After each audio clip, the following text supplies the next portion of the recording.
I'm Ayla with True You Systems, and today we're going to be looking at why Enneagram tests don't really work. So if you've been watching my channel, you've heard me say this before, and thank you for watching.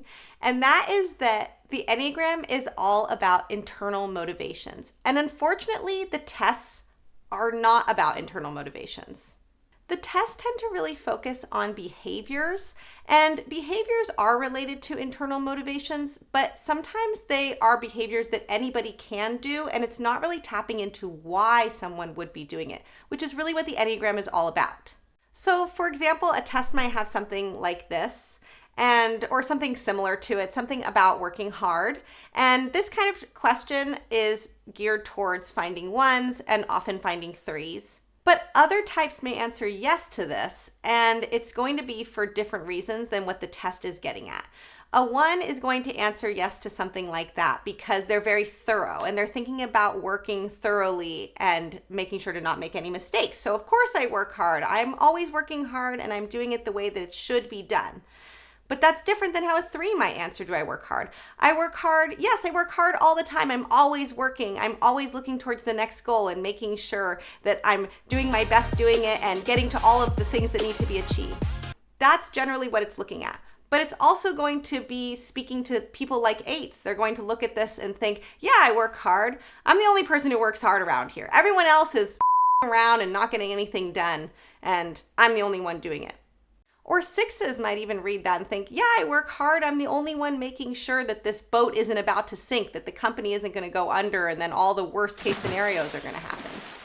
You get the point. Lots of people will see, do I work hard? And think, yes, I work hard, based on how I see working hard based on my type. So it's talking about a behavior, working hard, but it's not talking about the motivation for why you're working hard, which is what the Enneagram is about and would actually get to understanding a type better. Or something like this example, so many different types are going to feel like they relate to this. So again, it doesn't give the motivation for why being the person where someone comes to you for talking about their problems is relevant. And so lots of different people, different types, can fill in how they relate to that. So for example, you might be a 4 and read something like this and think, yes, people are always coming to me telling me their problems because I'm so empathetic and I can really feel your pain. Or you might be a 5. People are always coming to you with problems. You're such a good listener. Or 2s, people are always coming to me with their problems. They need my help. Or 9s, I see all sides and I can really understand those problems and the problems that other people are having. Or 3s, I'm a good person to come to when you have a problem because I'm really good at solving them and finding like a very efficient solution. Or 6s, I'm super trustworthy and we can figure out how to solve it together. Or even 8s, they'll go find the person who's giving you a problem and then you won't have a problem anymore. The point is, it's not saying what the motivation is for why this would be relevant for a type, and so many different types can see themselves doing those things. Not getting to the motivation is only one reason why the tests don't work. Another reason that the tests often don't work is that there's no context to the questions. They just come out of nowhere. And because they have no context, we filter the words that are coming in through our type for understanding what it's trying to ask. So an example of this would be something like this question. What are the things? I like to analyze things. There's no context here. So it's just going to be that you need to fill in for yourself what that means. And that means you're going to fill in your type. So for 4s, the things might be analyzing feelings. For 5s, which this is probably getting at, the analyzing of things is probably how we generally use the term analyze. It's just wanting to know more about more things. For 6s, it might be analyzing pros and cons and knowing what to decide, or maybe analyzing someone else's motives. Even a 1 might say that they analyze things from every angle. Every angle, you want to make sure that you're thorough. So for another example where we fill in the context from a question, there's something like this, where we start to wonder, what is being overextended? What does overextended look like? This question was most likely trying to target twos, and twos do overextend themselves a lot for caring for others. But there are other types who are going to look at this, and the context of what overextending and care for others looks like is going to be different. Ones are going to find themselves being overextended for a cause, for something that's really important to them. And they worry that if they take a break, something bad will happen, a mistake will get made. The whales aren't going to save themselves. Nines are going to find that they might be overextended, but that's because they haven't been able to say no to anything. So they end up with lots of different people asking them for lots of different things, and they end up overextended. Fours might feel overextended easily because the cost of taking care of themselves, that part of the question that they're focusing on, is pretty great. Fours need a lot of self-care because they feel so deeply about things. And so they can feel overextended more easily than maybe other types. So when they see this question, they'll think to themselves, yes, I do feel overwhelmed and overextended often. Sixes are going to feel overextended because they want to make sure to prevent bad things from happening. They're going to take on too much in order to make sure nothing else goes wrong. They do things out of a sense of duty and often with a promise that they've made and having like a solemn vow. By the way, if you've liked this video so far, please press that like button. And if you want something that is helpful for figuring out your type, I've made these Enneagram self-typing cards. You can get your very own deck in the link below.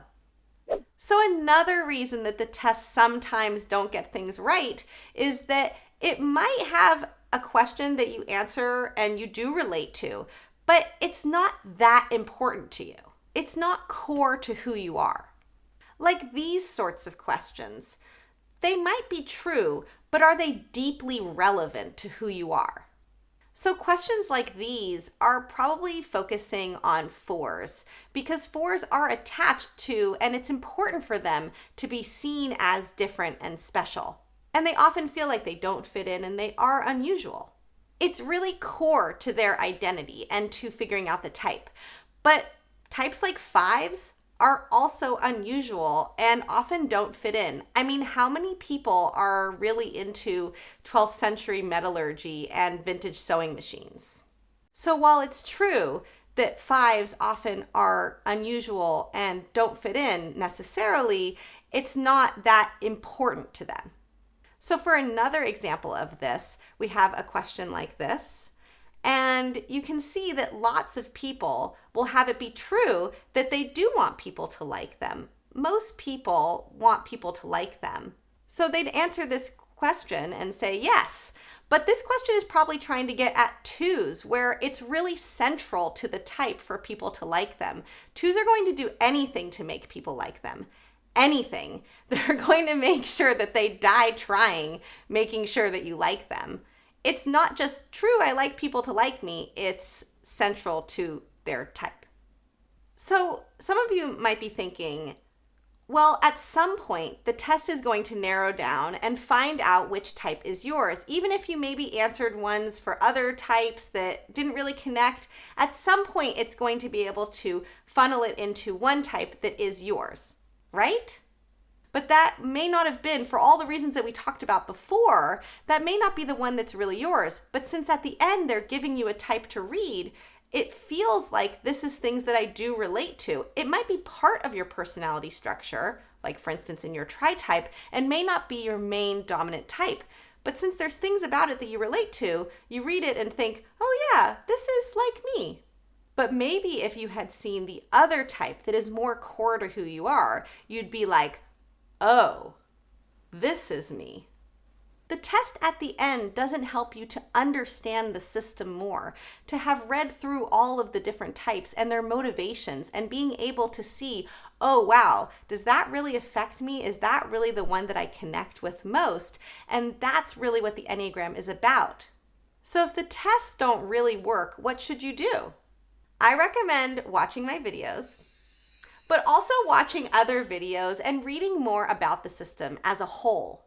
Also, the Enneagram self-typing cards that I mentioned earlier are a really helpful tool for being able to look at which types you relate to and why, and how they connect to each other. Whatever tools you use, I recommend learning about the system and not just passively having something or some test tell you what you are. So what's been your experience with tests and with finding your type? Let me know in the comments below. I've been learning so much from all of you, and I love the connections that we've been having. So thank you so much for joining me, and can't wait to hear from you soon. Thanks again. Bye!